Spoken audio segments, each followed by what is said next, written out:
Bien. Lo que ustedes tienen que saber, jóvenes, es que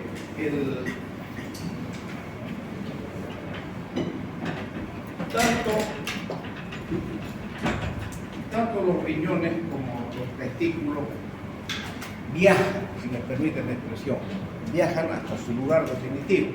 Nosotros sabemos que en la vida fetal los riñones están aquí en el hueso pélvico y al ladito están los testículos. Los testículos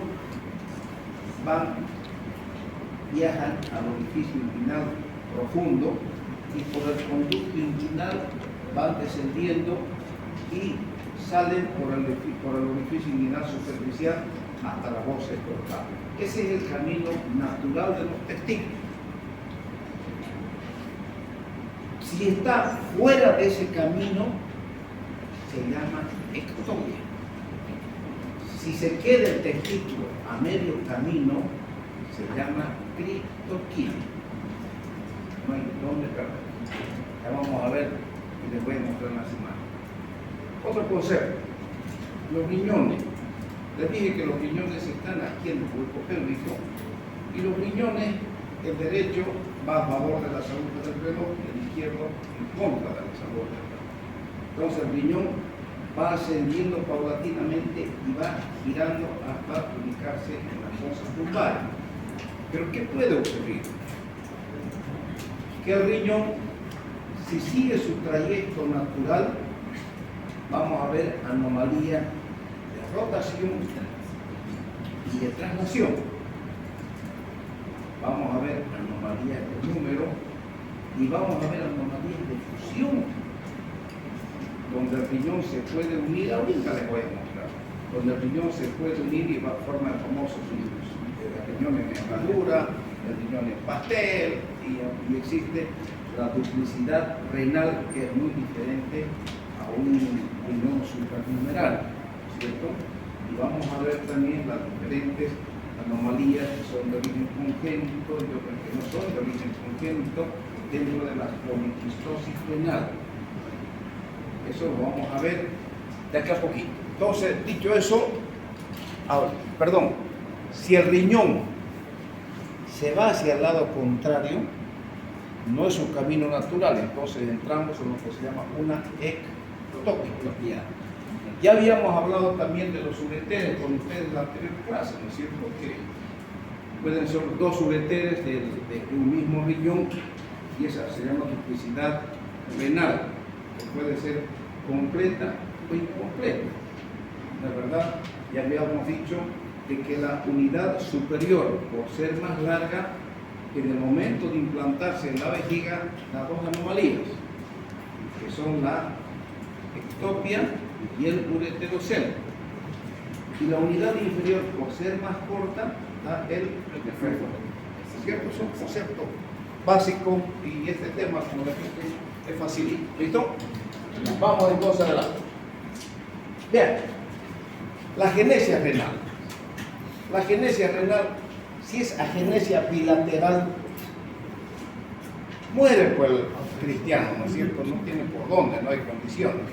Pero si es unilateral, muchas veces antes eran descubrimientos clínicos que se hacían. ¿Por qué? Porque no habían las ecografías como hoy existen, no habían las tomografías. Hoy en día esta señorita presenta cualquier dolor signo, ya nomás su mamita, su papito, hacerte una ecografía.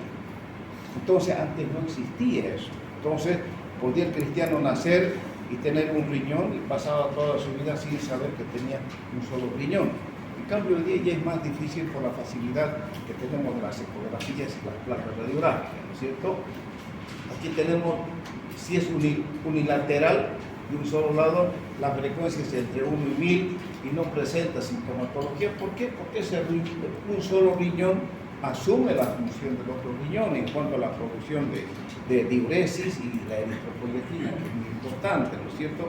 La eliminación de sustancias tóxicas, en fin, lo único que hace es que ese riñón se agranda un poco más de lo normal. ¿Por qué? Tiene que cumplir doble función. Si es bilateral, es incompatible con la vida, ¿no es cierto? es muy importante que en un síndrome que se llama la fascia de Potter es donde se observa esta presentación de anomalía bilateral. ¿Qué es la fascia de Potter? Donde existe un surco nasogeniano prominente, mandíbula pequeña, orejas grandes, flácida implantación mentón, hipoclásico y nariz de loro, ¿ya? Pero vamos a ver, es la fascia, pero vamos a ver qué es lo que nos interesa en cuanto al riñón. Vamos a ver un poquito más adelante. Cuando el riñón no alcanza su localización normal en la fosa renal, literalmente está fuera de lugar. La posición del riñón ectópico puede ser pelviana, ilíaca, abdominal, torácica, contralateral o cruzada. Quiere decir que está fuera de su lugar normal, ¿cierto?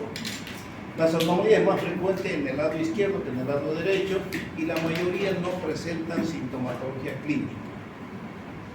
Los riñones ectópicos bilaterales son aún más raros y se presentan solo en un 10%. Vean acá. Tenemos un riñón abdominal, este riñón puede ser torácico, tenemos un riñón lumbar y tenemos un riñón pélvico.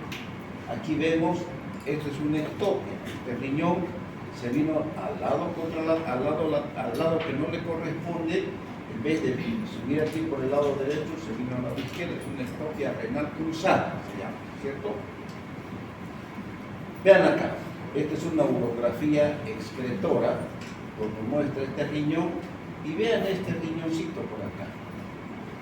Estas son las ilíacas, esta es la aorta, y vean acá, estos son dos riñones unidos por su istmo. Se llama duplicidad renal,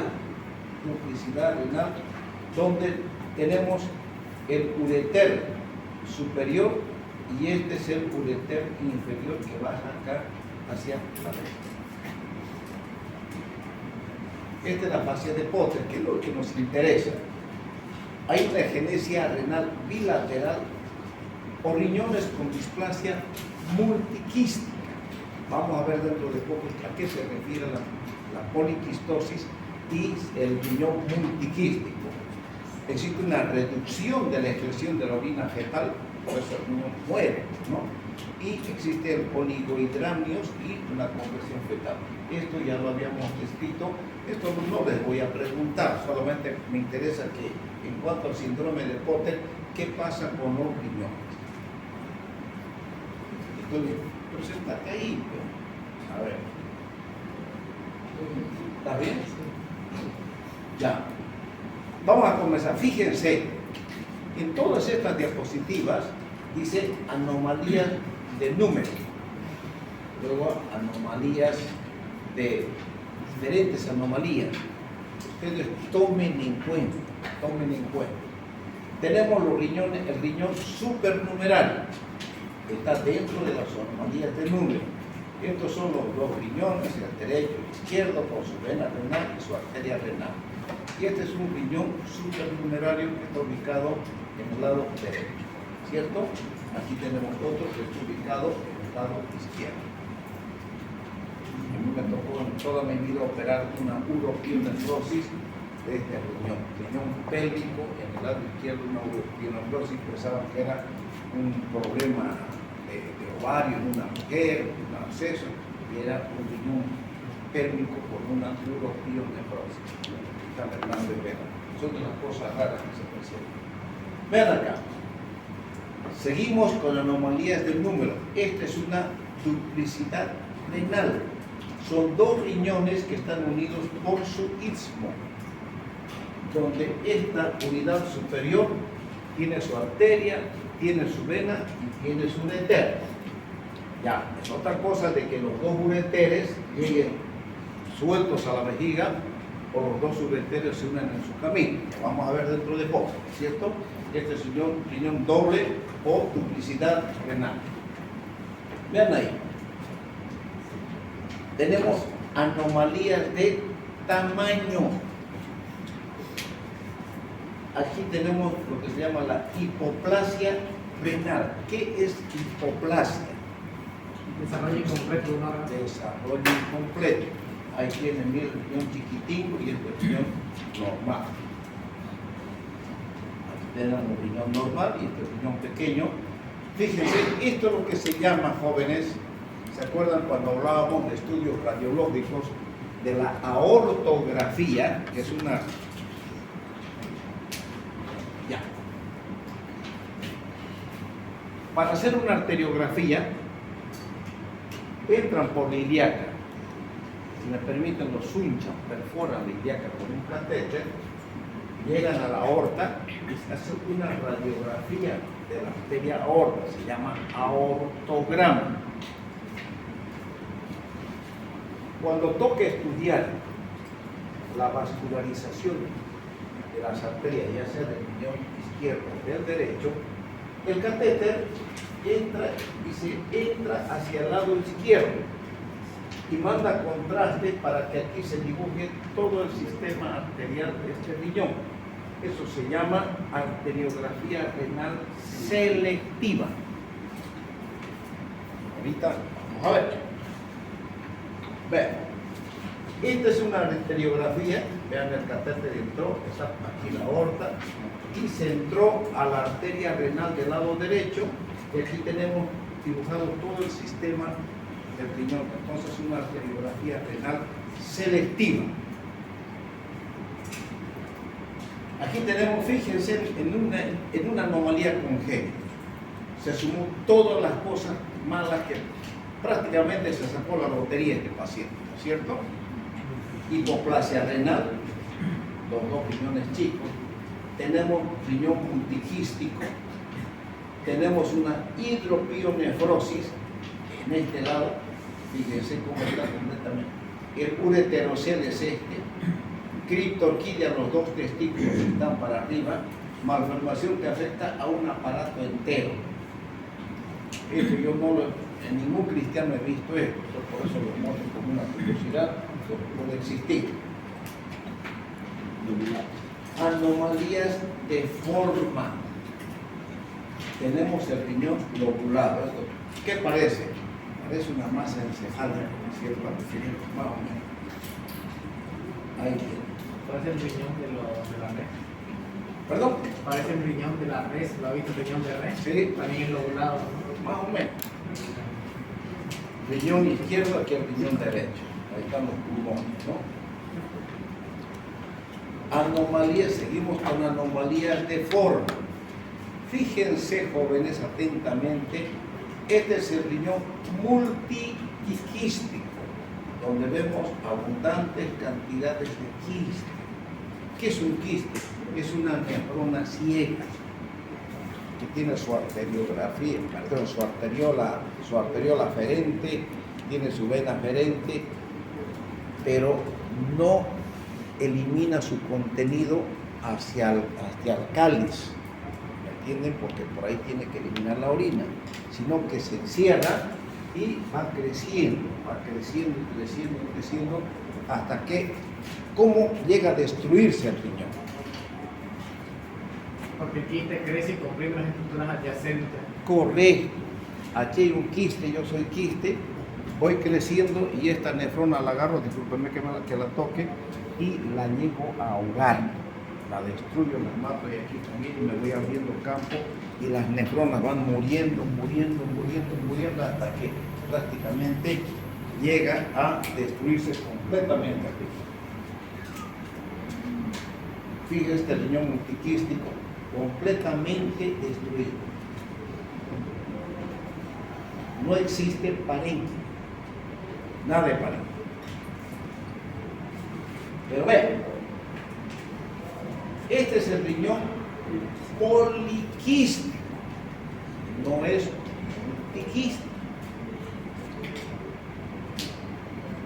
Puede ser de presentación infantil y presentación adulta. En niños la verdad que yo no he visto, pero se debe, por supuesto, a un problema cromosómico en el cromosoma 6 que causa una insuficiencia renal y vive más allá más o menos unos 2 años. Yo nunca he visto la verdad. Pero este sí, en el adulto. Y no solamente se presenta esta poliquistosis renal en el adulto que solamente compromete al riñón, no señor. Como es un factor hereditario, compromete también al hígado, se acompaña de una poliquistosis hepática. Y se ha visto porque yo lo conozco muy bien, porque yo tenía una persona muy allegada a mí que tenía este problema. Entonces, se ha visto que cómo actúa el factor hereditario.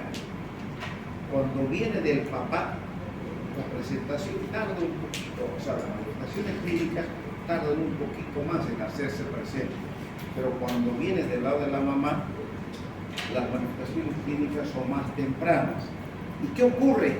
Que no solamente compromete al riñón, les dije que compromete al hígado y se acompaña de aneurisma cerebral. Con eso completa la lotería, ¿cierto?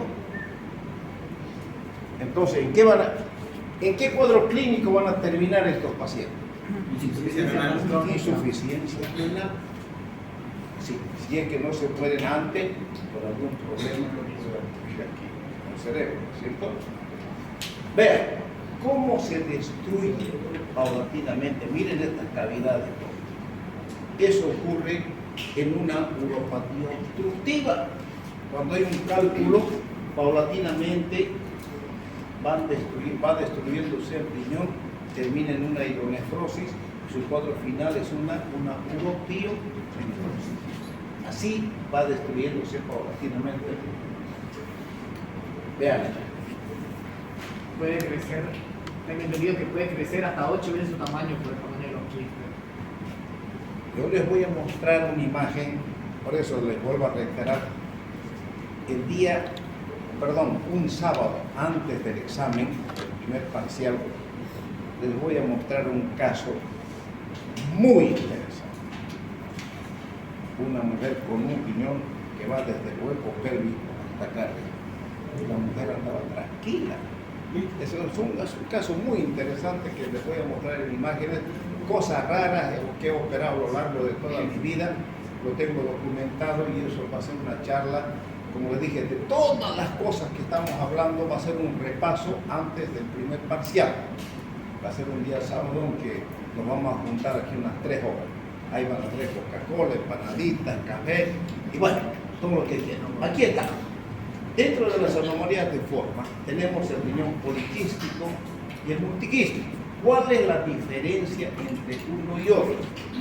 El riñón poliquístico es hereditario. El multiquístico no es hereditario. Sácale una fotografía a estos jóvenes. El poliquístico tiene un defecto del aparato colector y el otro tiene una alteración en el estroma renal. Este es bilateral, el otro es unilateral. Es por una falta de difusión y este es por una uropatía obstructiva. Esto puede presentarse en el recién nacido, y este puede presentarse en la niñez y también en el adulto. Aquí tenemos, esta es una patología muy, pero muy frecuente que puede tener cualquiera. Uno de ustedes no tiene sintomatología, son hallazgos ecográficos, es el quiste solitario. Lógicamente no es que nace de este tamaño, nace chiquitingo y a lo largo de la vida se va extendiendo, va creciendo y creciendo y creciendo. ¿Cuándo se opera un quiste? Cuando tiene probabilidad de romperse. Difícil, no se rompe. Cuando comprime la paquete. Mire, si este quiste está ahí, no pasa absolutamente nada. El problema es que este quiste esté localizado aquí abajo y a medida que va creciendo, comprime extrínsecamente al ureter. Y si lo comprime al ureter, ¿qué va a pasar con la pelvis renal? Ya se hincha, ya, digamos, ya entre comillas, se hincha, se dilata. ¿Y qué se llama ese cuadro? Va a ir aumentando la hidronefrosis y el parénquima se va a ir destruyendo por dentro, ¿no es cierto? Entonces, ahí yo tengo que operar este quiste. Cuando opero también este quiste, cuando está sobre el seno renal, cuando está comprimiendo la pelvis renal, entonces yo tengo que sacar este quiste. Y es una cirugía de lo más sencilla, joven. Hoy en día, antes nosotros, este quiste, cuando son lados, esto se descabeza, se corta, si me permiten, y queda una tenina aquí en el borde. Todo esto se saca. Con esto, con un cálculo 4-0 simple al borde, se sutura, se hace una sutura continua, se amarra, se deja un drenaje y se acabó el chiverío. Pero hoy en día, al no estar abriendo, al no estar haciendo una incisión, se hace una punción del quiste. Por vía laparoscópica o se hace una punción con ayuda de un ecógrafo, se punciona el quiste, se absorbe su contenido y se deja una sustancia esclerosante. Quiere decir que toda esta telita, como ya no va a tener contenido, toda esta tela baja y se pega al resto de la superficie para que no se vuelva a distender. Eso se llama sustancia esclerosante. Se utilizaba la terramicina, se utilizaba el contraste yodado, en fin, prácticamente eso los urólogos no lo hacemos, lo hacen los radiólogos intervencionistas. ¿Ya? Vean, seguimos en anomalías de forma.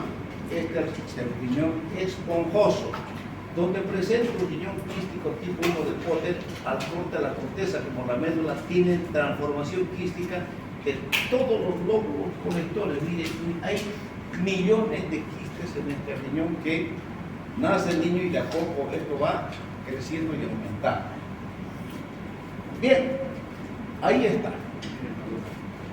Esto se llama riñón en herradura. Entonces, ¿qué pasa? Los riñones aquí están ascendiendo, pero por algún motivo esto se va inclinando, lateralizando más y más allá y hasta que logran unirse. Se logran unir y el problema aquí es que no existe anatomía. Fíjense, aquí el ureter está yendo por delante, pero puede ser que se vaya por detrás. Existe, vamos a ver más adelante, si hay una, generalmente cuando hay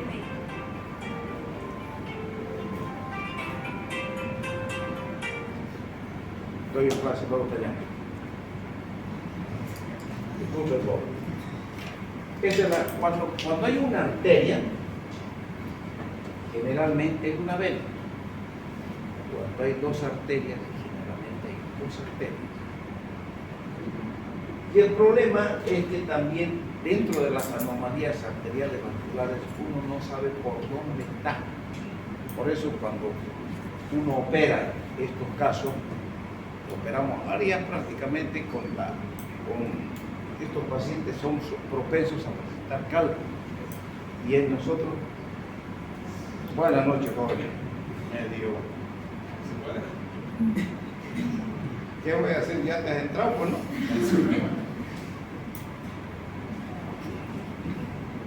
Ya no pasa más, ¿listo? Ya debería 7 minutos y nada más, ¿no es cierto? Ya. Son propensos a formar cálculos.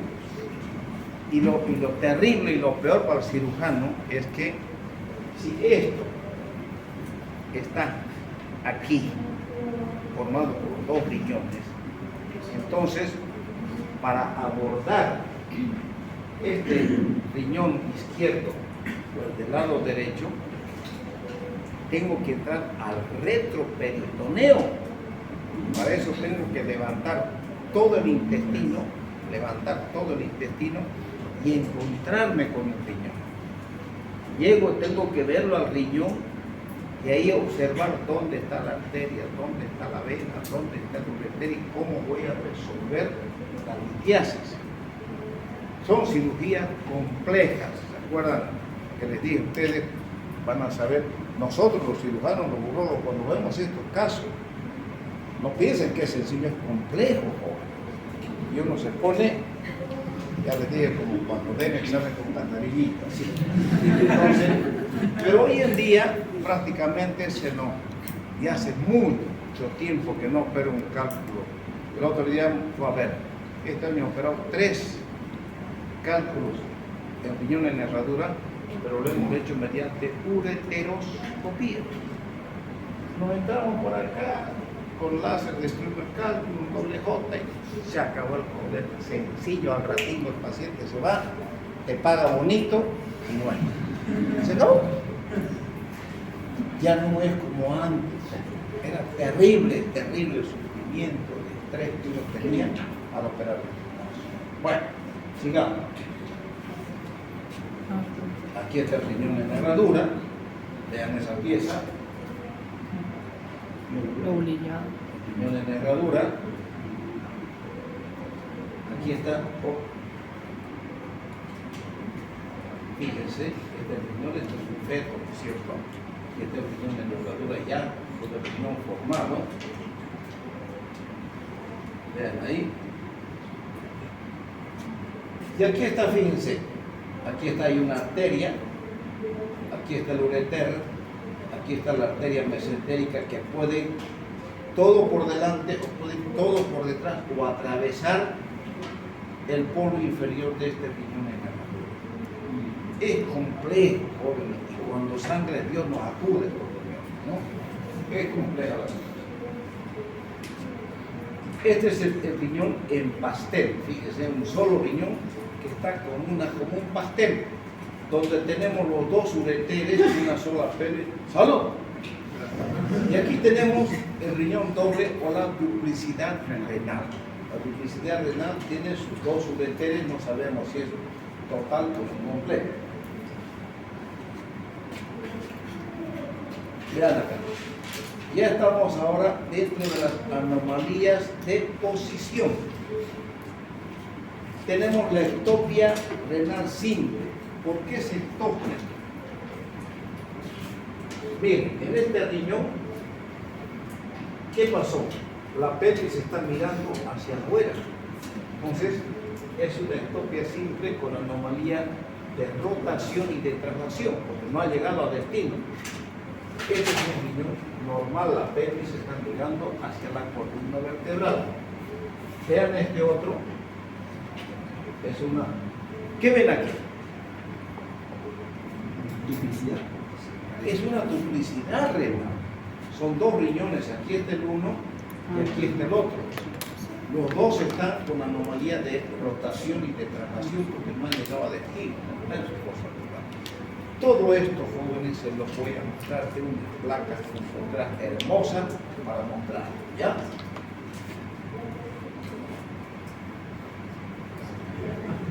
Vean acá, tenemos la suprarrenal, la aorta, la cava. Aquí tenemos un riñón pélvico que tiene sus ureteres. Aquí está el riñón de presentación normal, el riñón izquierdo, aquí está la arteria aorta y aquí está la arteria iliaca. Más o menos, jóvenes, esta es la posición del riñón cuando hacemos trasplante renal. Yo hice trasplantes renales durante 10 años y 8 meses, pertenecí a un equipo de trasplante. Son cirugías hermosas. Entonces, el riñón, este riñón, le voy a dar un adelantico, este riñón izquierdo se saca y se pone en el hueco pélvico en fosa ilíaca derecha. El izquierdo va a la fosa ilíaca derecha, el derecho va a la fosa ilíaca izquierda. Se cruza, ¿no? Y se hace la arteria tiene que ir a la ilíaca y el ureter se hace un implante en la vejiga. Este tema de otro capítulo de nuestra materia. Seguimos con anomalías de posición. Tenemos la ectopia renal cruzada. Este riñón tenía que venirse por acá y se vino para acá. Y aquí tenemos una duplicidad renal donde vemos la pelvis con su ureter que viene hacia el lado derecho. ¿Por qué es una ectopia renal cruzada? Porque vean este lado, el ureter izquierdo vino, se cruzó, aquí, este es el ureter izquierdo, y se unió con el otro riñón. Es una duplicidad con una ectopia renal cruzada. Pero no les voy a preguntar así tan complejamente, sino ustedes ven aquí una duplicidad renal. Ya, listo. Solamente para que vean. Y aquí está lo que les decía de las arterias. Que estas son las arterias. Cuando aquí hay dos arterias renales, una, dos, hasta tres arterias renales. Entonces, cuando veíamos nosotros, hacíamos trasplante, veíamos tres arterias renales, entonces no servía para trasplante renal. Porque el vascular tiene que trabajar duro. De dos arterias, el vascular hace solamente una arteria para implantarla. Entonces trabaja en eso, ¿no? Pero cuando son tres, no. Y aquí están las arterias renales múltiples, esta es la vena, y aquí tenemos la arteria, y aquí están las venas renales. ¿Verdad? Generalmente cuando hay dos venas, hay dos arterias. Generalmente, ¿ya? Pero pueden ocurrir ciertas situaciones. Vean acá, tenemos el riñón, tenemos una pelvis renal. Esta pelvis está con una ¿qué? Con una hidro. ¿Por qué? Porque hay una compresión vascular. Esta es una compresión, es una arteria que está yendo a irrigar el polo inferior del riñón. Entonces, los urólogos, ¿cómo hacemos para solucionar esto? No vamos a ir nosotros facilito y se corta, se liga y no hay más, no se la arteria se respeta. Entonces lo que hacemos es cortamos acá o cortamos acá como quieran, pasamos el ureter por delante de la arteria y hacemos una anastomosis terminal. Dejamos un doble toque y se acabó el jabón. Esa es la solución quirúrgica a esta patología. Malformaciones ureterales. Tenemos anomalías del número, que les dije. La duplicidad ureteral, son dos ureteros, ¿cierto? Aquí tenemos duplicidad parcial y aquí tenemos duplicidad total en una ectopia renal cruzada. ¿Qué anomalías va a dar este uretero?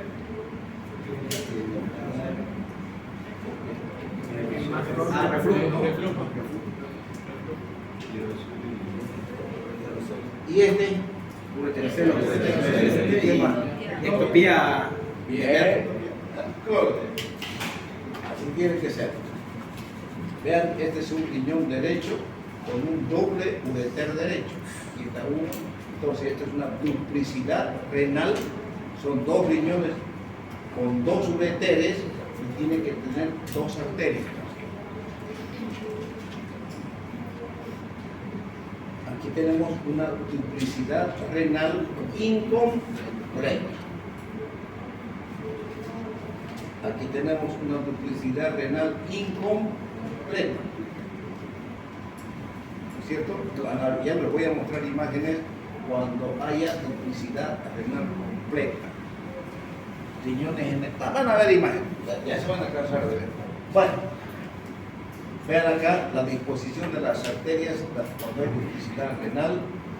Pero aquí vamos a ver qué puede ocurrir con la implantación del uréter.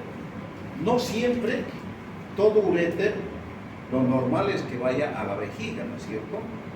Entonces, cuando el uréter normal, aquí es uréter normal, llega a la vejiga, es un uréter normal. Pero puede haber un uréter ectópico.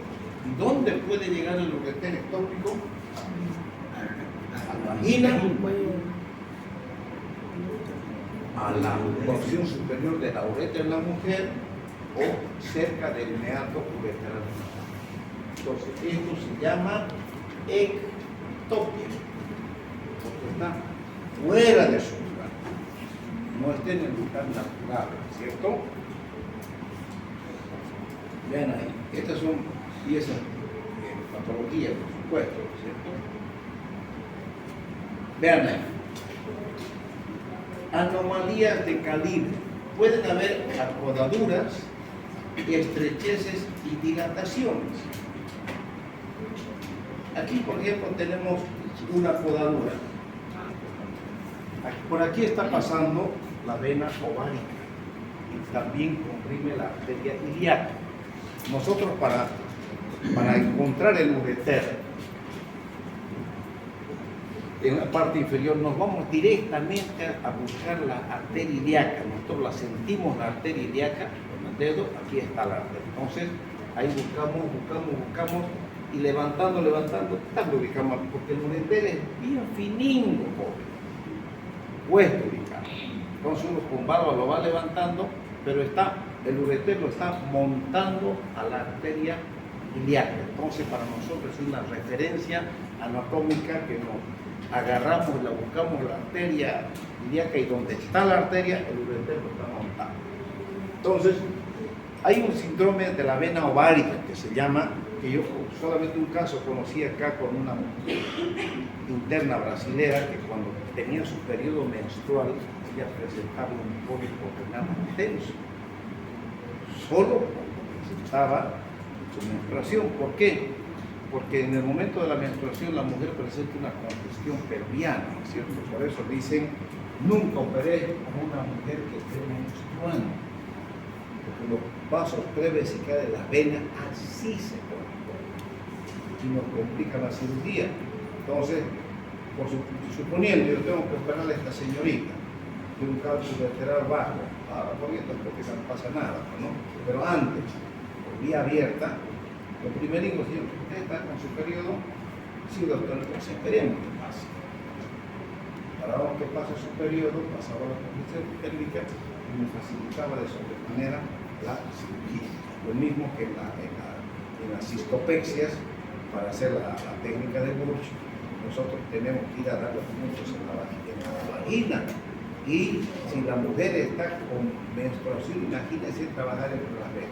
Entonces uno espera que pase el periodo menstrual para que lo facilite. Entonces puede presentar por esa causa, fíjense, aquí hay una acomodadura, esto es vascular.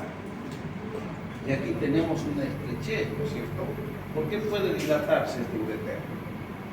Una estenosis de la unión uretero-vesical por un ureterocele o forrucal, ¿no es cierto? Tranquilamente. Vean ahí.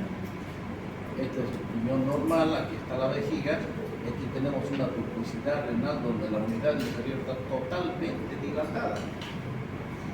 Totalmente dilatada. O sea, si es la unidad inferior, ¿por qué está dilatada? Uno hable. Por el reflujo. Claro que sí. Por el reflujo. Y, a ver, ¿alguien se atreve a decirme qué ocurre?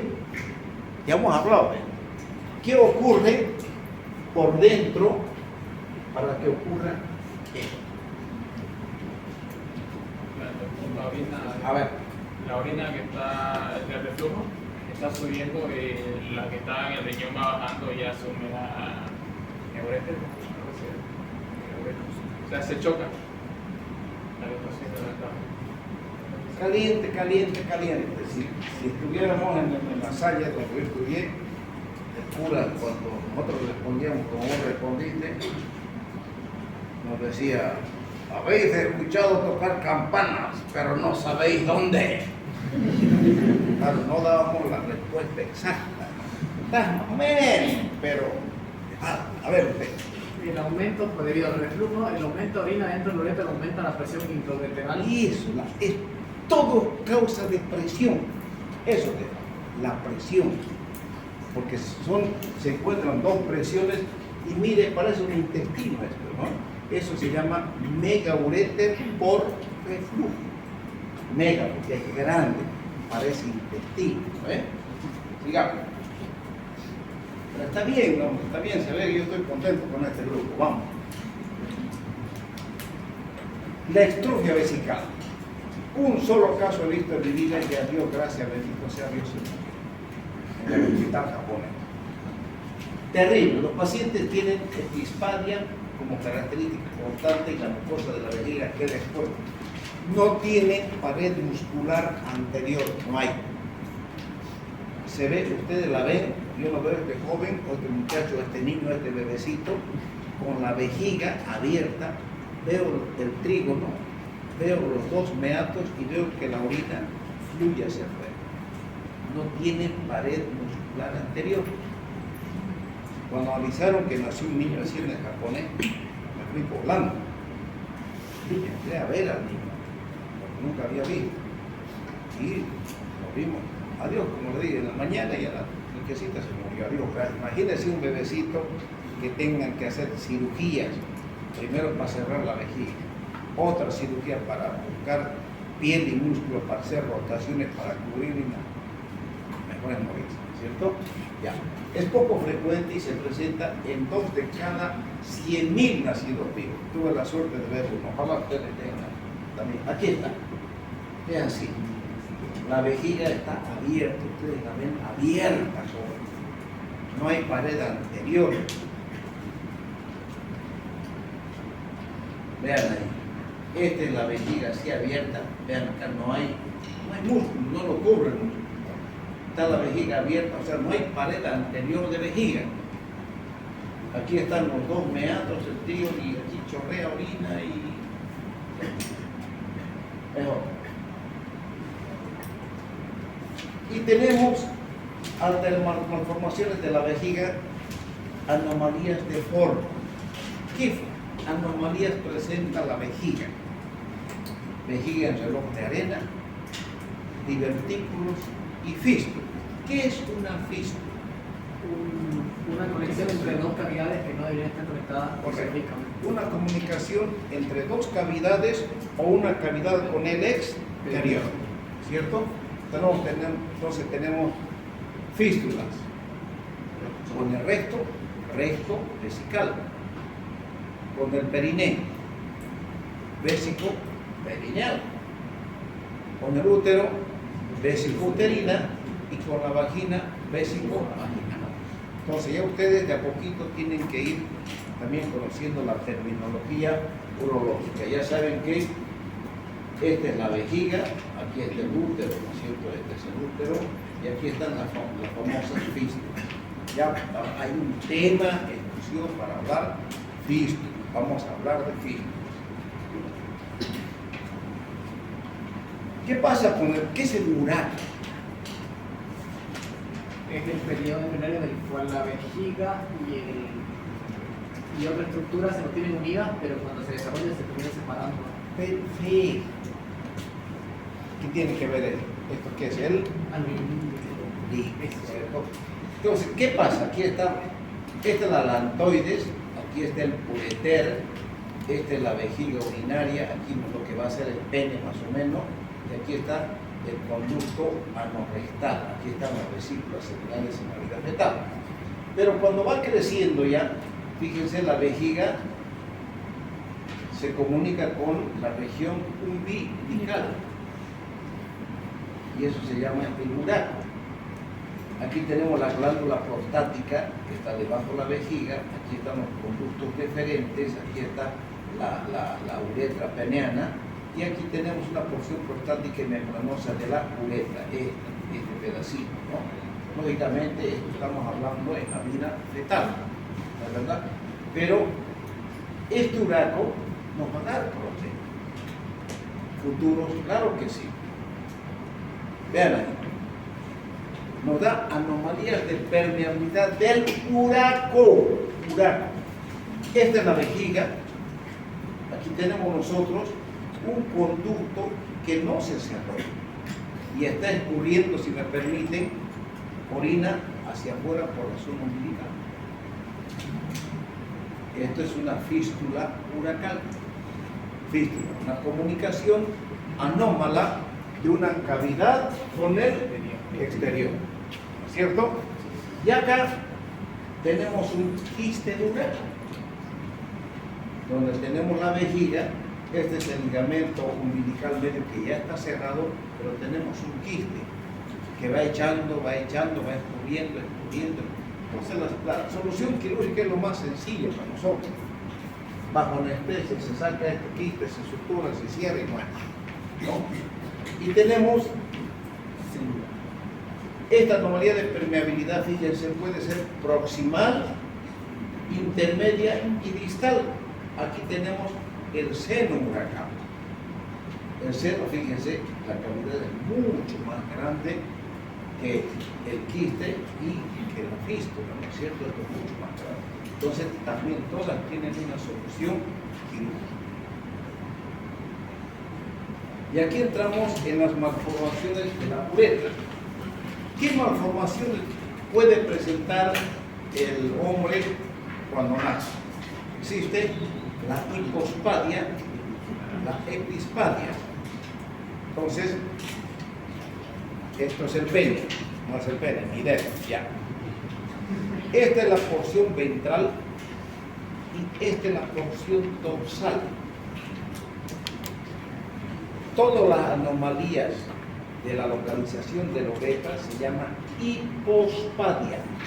En la hipospadia, el hombre orina cho para abajo, ¿no es cierto? No va a orinar recto para adelante.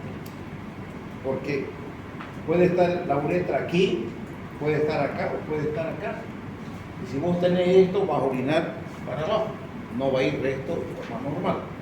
Y si está arriba en la región dorsal, va a orinar para arriba. Pero ¿qué va a pasar? ¿Qué otras situaciones tenemos? Tenemos la megalouretra, hay una estenosis vulvar, en la uretra vulvar, hay pólipos uretrales posteriores, hay divertículos de uretra anterior y las válvulas de uretra posterior. ¿Se acuerdan que hablamos de las válvulas uretrales cuando hablábamos de uropatía obstructiva? Donde esta es la uretra y las válvulas pueden ser, son prolongaciones mucosas que se entrecruzan. Es una mucosa, un pelito que cruza, y esas son válvulas mucosas que se entrecruzan, pero que dificultan la salida de la orina. Si está en la parte anterior distal del pene, entonces se llama válvulas de uretra anterior. Si está cerca de la vejiga, son válvulas de uretra posterior. ¿Ya? Aquí hay los divertículos de uretra anterior. ¿Qué es un divertículo? La herniación de la mucosa y submucosa a través de la pared muscular. ¿Por qué se parece? Por aumento de la presión dentro del ¿Por quiere decir que por aquí va a salir un divertículo? ¿Por qué sale el divertículo? Porque aquí está cerrado este hueco. Está cerrado, está estenosado. Sale un milingo de orina. Entonces, en el momento que el detrusor hace fuerza para expulsar la orina, viene ese chorro urinario y se encuentra con que esto está cerrado. Y automáticamente la presión va contra las paredes laterales y por la fibra lisa no es una fibra que es hermética, que es susceptible de aglomeración. Y la fibra lisa hemos dicho que viene desde el cáliz, desde los cálices hasta la punta de la uretra en el hombre y en la mujer. Entonces, la fibra es un entrelazado de tejido, ¿no es cierto? Se abre la presión por una presión intrauretral, se va abriendo paulatinamente esa orina y la mucosa es la que sale para afuera. Se forma un divertículo uretral, que puede ser, si es al periné, va a ser uretroperineal, si es al pene, va a ser uretropeneal. En fin, ya, vamos a ver qué pasa. A ver, vean. La hipospadia se produce cuando la función de los pliegues uretrales es incompleta y se observa en la cara ventral del pene, aberturas anormales de la uretra, es lo que les dije ya. La incidencia es de 3 a 5 por cada 100.000 nacidos o 1.000 nacidos vivos. Se ha duplicado en los últimos 15 años debido a los estrógenos ambientales. ¿Cuáles son los estrógenos ambientales?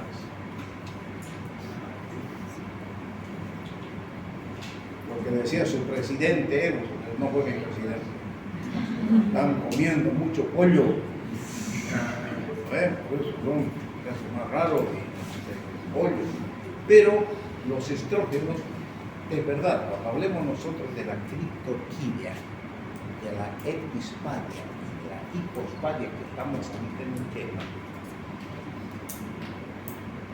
se ha demostrado, jóvenes, que cuando, y eso ocurre en las jovencitas como ustedes,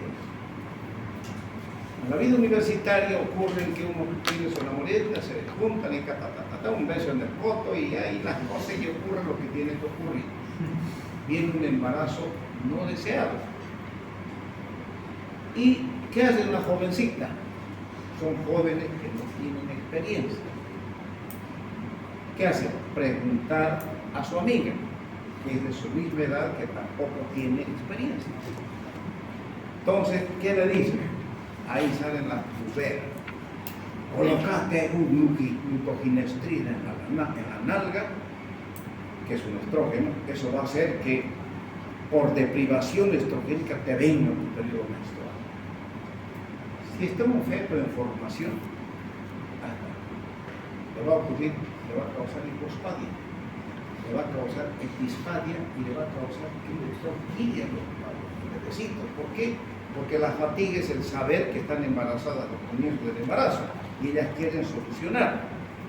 Yo no les digo, claro, vamos, les voy a mostrar. Yo me casé porque me adelanté. Llevaba fisiología y mi mujer estaba comenzando la universidad. Parecería que yo estaría atajado, pues ya me eduqué con curas y nos encontramos y bueno. Pero yo tenía esto aquí con los curas metidos, que el pecado grave es el aborto. Yo me casé y hasta ahorita sigo casado con la misma, más de 48 años ya de matrimonio. Entonces, pero cuando veamos las imágenes, yo les voy a mostrar a ustedes lo que es el aborto. Y a mí, yo me acuerdo que aquí en la universidad, y no me acuerdo, hay dentro de ustedes, no digo de este grupo, dentro de los universitarios, mujeres que están de acuerdo con el aborto. Mujeres están de acuerdo con que a una niñita ya comienza a tomar anticonceptivos. Será pues son corrientes que se presentan y me hicieron una entrevista que yo estaba de acuerdo, imposible porque me están matando, pero si el niño no ha nacido, quiere decir que no es viable.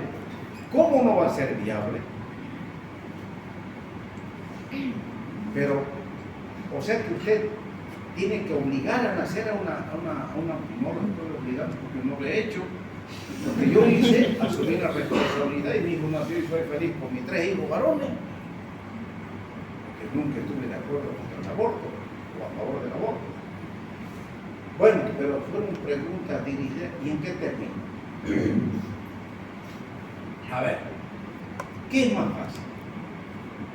Uno de 10 años hace pocha, ¿cierto?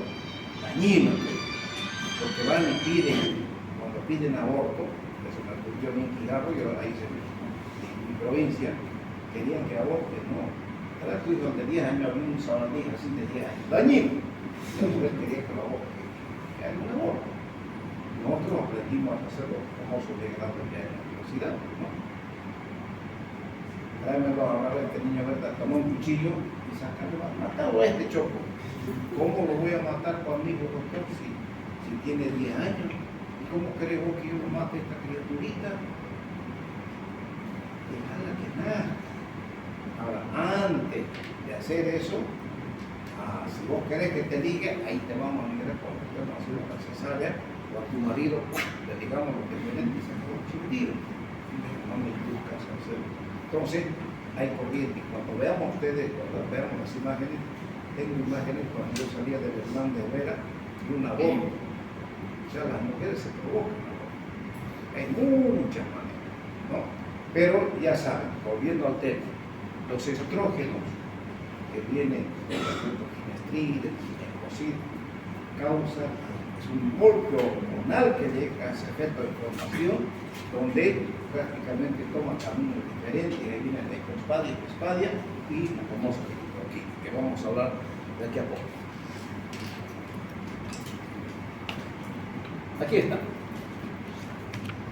En el pene glandular, o sea, en el glande, ¿cierto? Subcoronal, en el surco balano prepucial. Distal peneana, esta es la parte proximal y esta es la parte distal. Distal peneana, mediana, peneana proximal, peno escrotal y perineal. Aquí puede abrirse el orificio de la uretra. Ahora, son cirugías bonitas que ya prácticamente nosotros ya no las hacemos porque hay urólogos pediatras, donde nosotros esta uretra que tiene acá o esta, tenemos que llevarla allá arriba.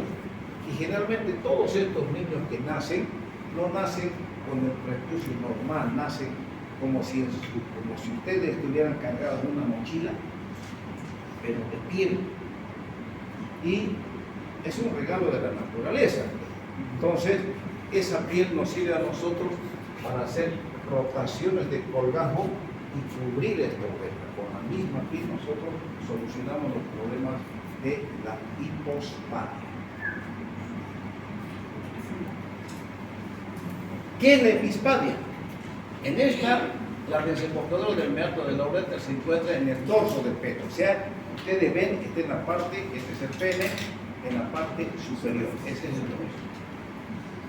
Se acompaña con frecuencia de una extrofia vesical. Este es más complejo. Afecta a varones y mujeres en una relación de 5:1. En mujeres se asocia a clítoris bífido, aplanamiento del monte de Venus y el tratamiento es quirúrgico. Pero se ha demostrado también hoy en día que ya son temas un poco mucho más graves y más profundos, donde la epispadia se asocia a niños que no hay una diferenciación sexual, o sea, hay que hacer un estudio más profundo del cariotipo y un estudio cromosómico para saber si esos niños tienen testículos o no. La gran mayoría, no todos, en medicina nada 2 más 2 es 4. La gran mayoría de los niños que nacen con epispadia nacen sin testículos. ¿Qué carácter? ¿Y qué yo hago con este niño sin testículos? Entonces, se hace un estudio para ver el cariotipo ya, lógicamente, los niños pediatros, endocrinólogos, en el juego, y a ese niñito, ese bebecito, se lo convierte en mujer. Porque ese es el camino que corre la epispadia. ¿Entienden? Más ir a la mujercita. Claro, si hay testículos no hay donde perderse. Pero si no hay testículo, por ahí viene el problema. ¿Ya? Aquí está la famosa epispadia, miren ahí. Y ahí se asocia una serie de problemas en la mujer como en el hombre.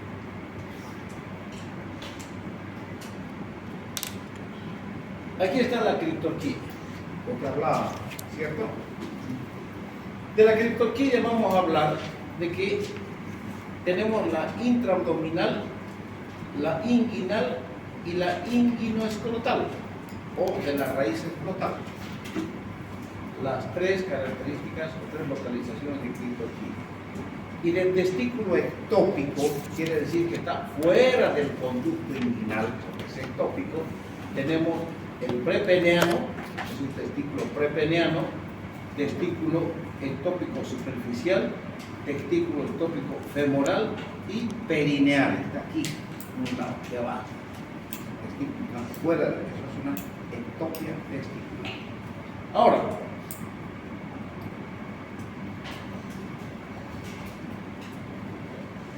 ¿qué entidades tenemos? Tenemos el testículo realmente ausente. Cuando no hay testículo se llama anorquia. Puede ser unilateral o puede ser bilateral, ¿cierto? Existe también el testículo no descendido de origen congénito y el testículo no descendido adquirido. Desciende en el primer año y luego se asciende. Toda esta patología se debe al cremáster.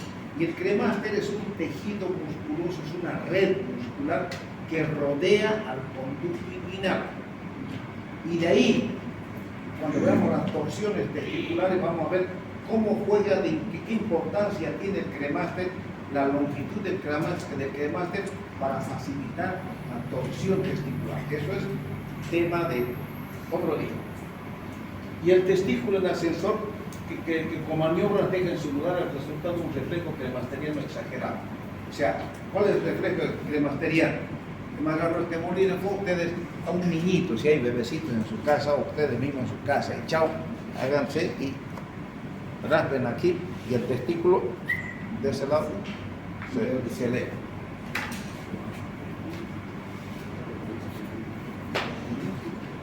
¿Cómo hacemos el diagnóstico? Tenemos que hacer una anamnesis y un examen físico, ¿no es cierto? En la anamnesis hay que ver antecedentes familiares, hay que ver antecedentes obstétricos, edad gestacional, si nació prematuro y en qué peso nació el niño, si estuvo en contacto con antiandroqueno. En el examen físico, visualizar el testículo en el canal inguinal, ver el desarrollo del testículo normal o hipoplásico, ver el canal inguinal se explora deslizando el dedo a lo largo hasta la base del estómago. Para el estudio, ustedes saben cómo se examina una hernia. Ya llevó cirugía, ¿no es cierto? Se puede palpar el orificio inguinal externo a través del electrodo. Y si se siente la hernia por fuera, se sabe que es directa, se sabe si el momento es indirecta. Ya, yo tengo una hernia aquí en mi testículo derecho. Es mentira, no la tengo ya. Yo tengo mi testículo derecho. ¿Cómo examina? ¿Cómo?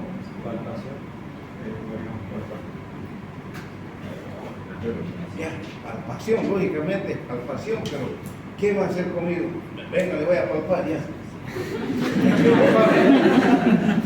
Primero habría que ver si es reducible. Primero habría que observar si es reducible. Lo voy a aplazar. Ya. Si este joven tiene su testículo, una hernia inguinal derecha, yo tengo que ubicarme de pie, este cristiano, de pie, y con mi dedo derecho, con mi índice derecho, abajo el pantalón y el calzoncillo, me ubico en el lado derecho del paciente, introduzco mi índice por el escroto, por ahí, y voy subiendo y palpo el orificio, se palpa claramente el orificio inguinal profundo. No, perdón, el superficial. Y le digo pujar con una maniobra de Valsalva. Y ahí brota la hernia, ¿cierto? Esa es una forma. Otra, ustedes pálpense su conducto inguinal aquí, es delgadín. Y cuando ustedes palpen una hernia es totalmente diferente, así el chorizote grueso, es una hernia.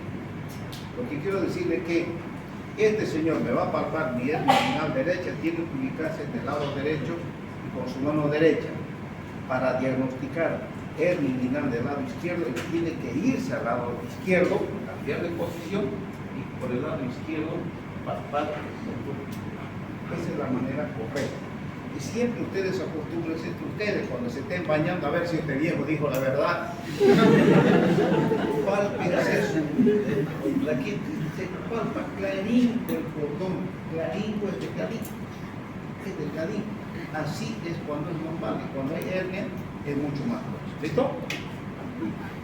Dice, características del cordón espermático. Si está engrosado, pensar en un saco herniario permeable o una persistencia del conducto peritoneal vaginal. Esto más que todo en niños, ¿cierto? Pero también se ve. Tratamiento. Esto, anoten.